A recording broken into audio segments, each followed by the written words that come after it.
Survival to embodiment. In episode 1, we explored how the feminine became hardened through ancestry, survival, historical conditioning, hyper independence, emotional armor, and the constant expectation to endure. We talked about women, particularly generations of Black women who often had to survive environments where softness was not necessarily protected. Women worked, women nurtured, women provided, women endured.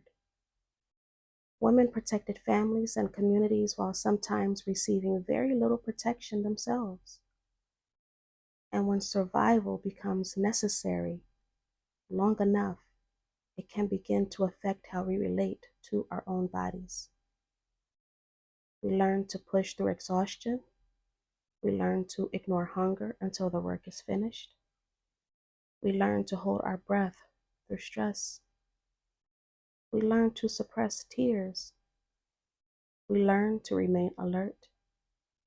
We learn to keep moving. We learn to take care of everybody else before asking ourselves what we need. And so eventually a person can become so extremely good at functioning while becoming increasingly disconnected from feeling. And this is where I want to begin with episode 2. Because episode 1 was about understanding why softness can become difficult, or why it became difficult. Episode 2 is about learning how to come home to ourselves. And for me, that begins with embodiment. Now, when I speak about embodiment, I mean being consciously present within your body and allowing yourself to experience what your senses are communicating to you as naturally as possible. Embodiment asks, what am I experiencing right now? Not, what should I be feeling? What should I accomplish? How do I look at someone else? And what does somebody else need from me? It should be asking, what do I see? What do I hear? What do I smell? What do I taste? What do I feel against my skin? What sensations are occurring inside my body? What emotions are present? What is my intuition communicating? Am I comfortable? Am I tense? Do I want more? Do I want less? Do I want this at all? Embodiment brings our awareness back into ourselves. And this is where sensuality begins.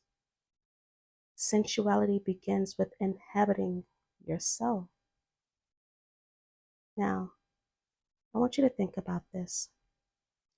Think about something as simple as eating an orange.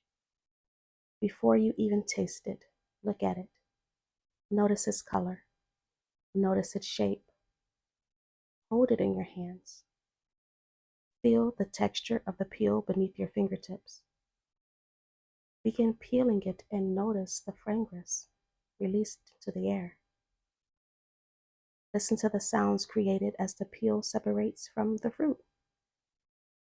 Then notice the juice. Notice the individual segments.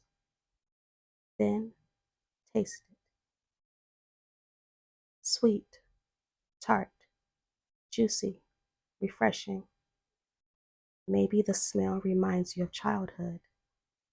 Maybe the color makes you feel energized. Maybe you simply think, damn, this orange is really, really good. You, my friend, have just had a sensual experience. Nothing about that experience had to be sexual. You were simply present enough to experience pleasure through your senses. That distinction is extremely important. See, sensuality and sexuality can intersect, but sensuality does not require sexual activity. Sensuality exists in our relationship with sensation. You see what just happened there? The orange also gives us a beautiful interest into the chakra system. In chakra traditions, orange is associated with the sacral chakra or the svadhisthana, located in the lower abdominal region below the navel. The sacral chakra is commonly associated with pleasure, creativity, sexuality, sensuality, emotions, desire, and relationships. That makes it particularly relevant to a conversation about sensuality. But sensuality does not belong exclusively to the sacral chakra. Me personally, I believe we can explore sensuality through the entire 7 chakra system. So, for this conversation, I am using the chakras as a spiritual and philosophical framework for understanding our relationship with the body, senses, emotion, expressions, intuition, and consciousness. They are not being presented as anatomical organs or scientifically established structures. They are a framework through which we can ask, how am I experiencing myself? The 7 chakras, we're going to start with the root chakra. This is associated with smell. The root chakra represents grounding, stability, security, survival, and our relationship with the physical world. Before the body can fully surrender to pleasure, it often needs some degree of safety. This connects directly to episode 1. See, when someone has spent years in survival mode, their body may constantly scan the environment for what could go wrong. Sensuality asks the body to notice something different. What smells comforting? What environments allow me to exhale? Where does my body feel grounded? How can I be present without constantly preparing for danger? The healthy expression of that is groundedness, appropriate trust, stability, connection to the physical body, and the ability to experience safety without needing complete control. Possible imbalances are fear, chronic insecurity, disconnection from the body, hypervigilance, excessive rigidity, or becoming overly dependent upon control and predictability. The second chakra is the sacral chakra. This chakra is associated with taste. The sacral chakra brings us directly into pleasure, taste, desire, creativity, sensuality, sexuality, emotional movement, receiving enjoyment without immediately asking whether that enjoyment is productive. A healthy expression of that is the ability to experience pleasure without shame, maintain boundaries, create, desire, connect emotionally, and enjoy life without becoming controlled by pleasure. A possible imbalance is at one end there may be a numbness, shame, emotional suppression, fear of failure, or difficulty identifying desire. At the other end, there may be a compulsive stimulation, excessive pleasure seeking, poor boundaries, or a sensation to escape uncomfortable emotions. Healthy sensuality isn't about experiencing the maximum amount of pleasure possible. It's about having a healthy relationship with pleasure. The third chakra is the solar plexus chakra. This sense is associated with sight. The solar plexus chakra relates to personal power, confidence, agency, self-esteem, and choice. This matters tremendously in sensuality because sensuality requires preference. I like this, I don't like that. I want this, I don't want that. Embodiment teaches us that preference is information. A healthy expression of that is confidence, agency, self-respect, decision-making, appropriate boundaries, and the ability to act upon one's preferences. A possible imbalance, powerlessness, chronic self-doubt, difficulty making choices, or surrendering personal authority. An excessive expression can appear as domination, rigidity, controlling behavior, or the need to overpower others. We have the fourth chakra. It's associated with touch. The heart chakra connects us with love, compassion, tenderness, connection, grief, receiving, and giving. Touch is profoundly sensual without inherently being sexual. For example, a hug, holding someone's hand, a massage, warm water against the skin, soft sheets, a pet resting against you, just like my cat is doing right now, holding yourself. The heart asks, can I experience tenderness without losing myself? And healthy expression of that is love with boundaries, compassion, emotional openness, the ability to give and receive affection, and connection without self-abandonment. Possible imbalances are emotional guardedness, fear of vulnerability, isolation, resentment, or difficulty receiving love.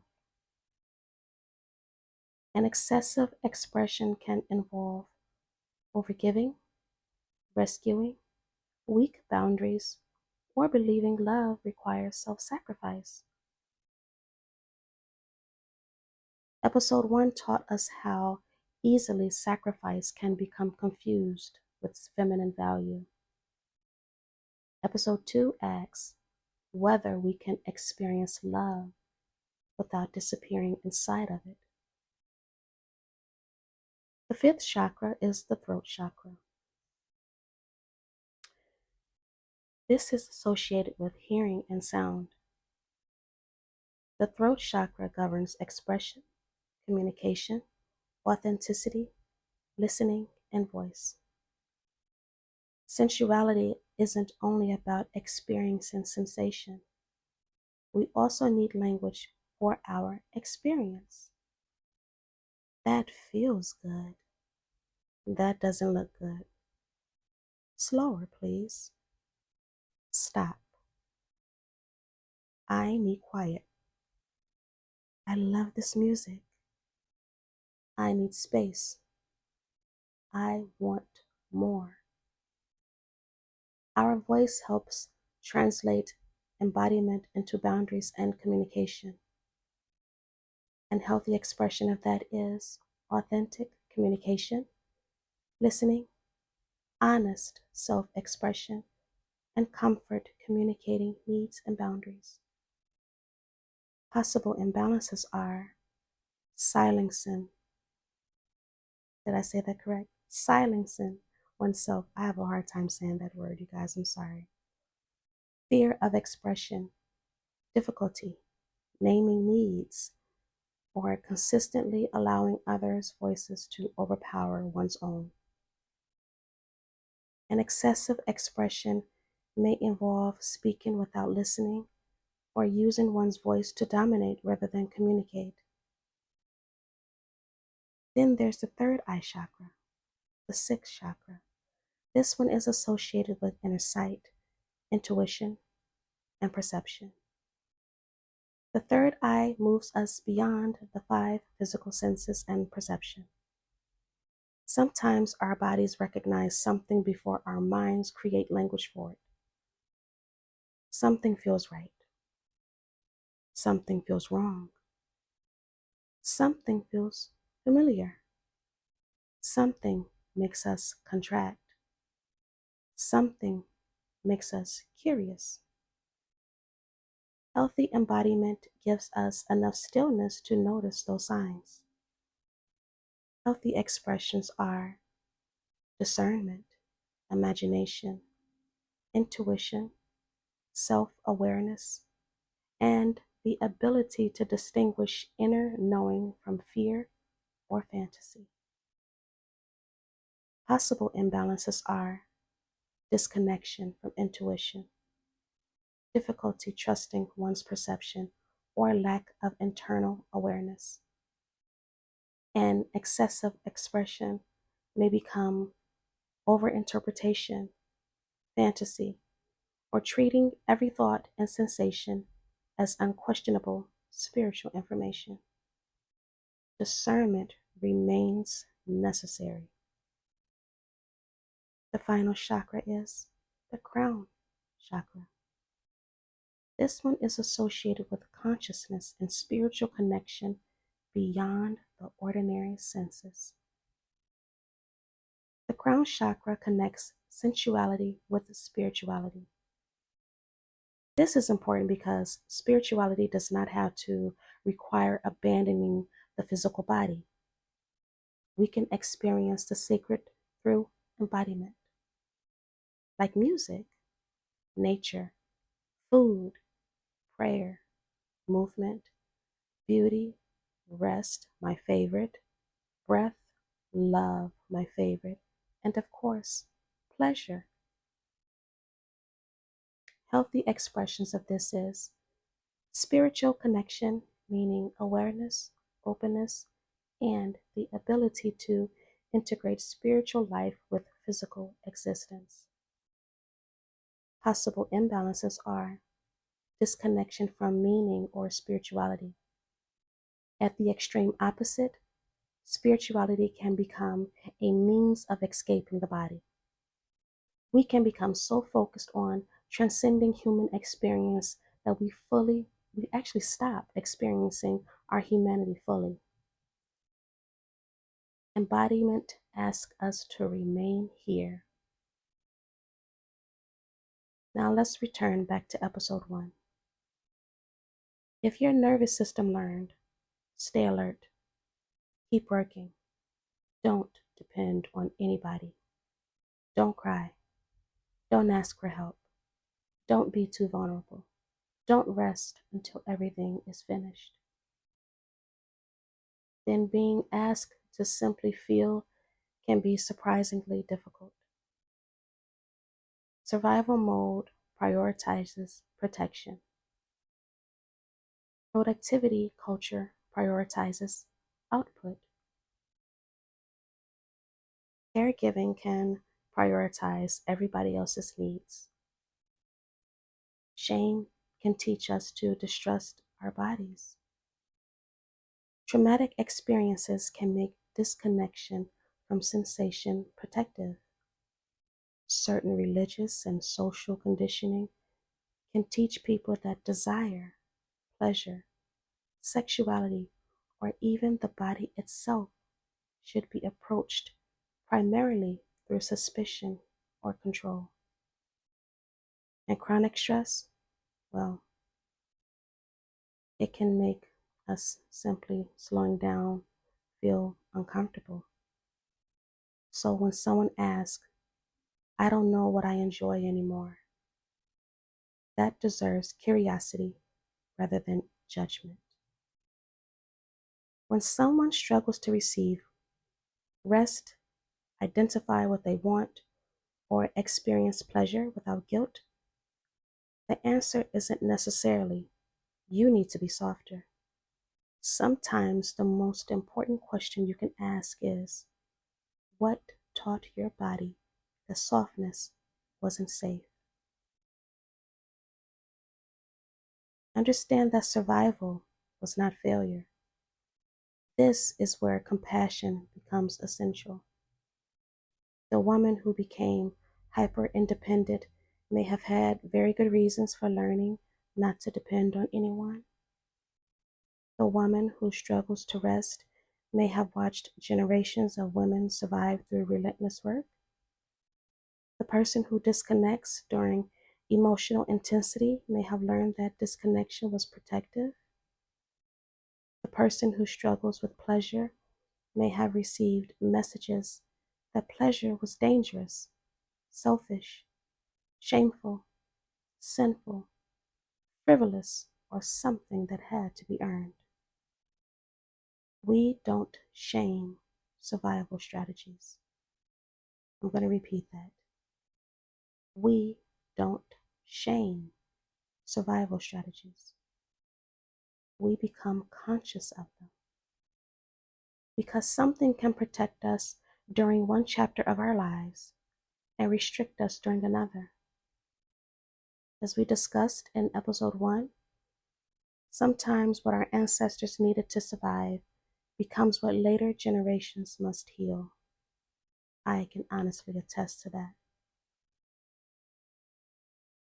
Softness requires safety. And once again, this brings us back to one of the central questions from episode 1. How do I remain soft without becoming vulnerable to harm again? The answer isn't abandoning discernment. It isn't eliminating your boundaries, okay? It isn't about becoming dependent.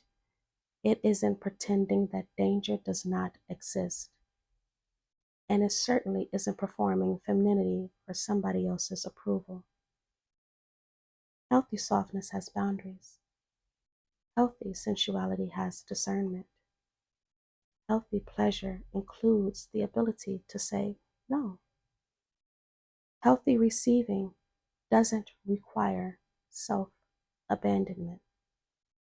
And embodiment actually helps us recognize those boundaries because we become more capable of noticing what our bodies are communicating. Understand that sensuality is about coming home. Perhaps sensual healing doesn't begin with becoming more desirable. Perhaps it begins much earlier. Can you taste your food instead of rushing through it?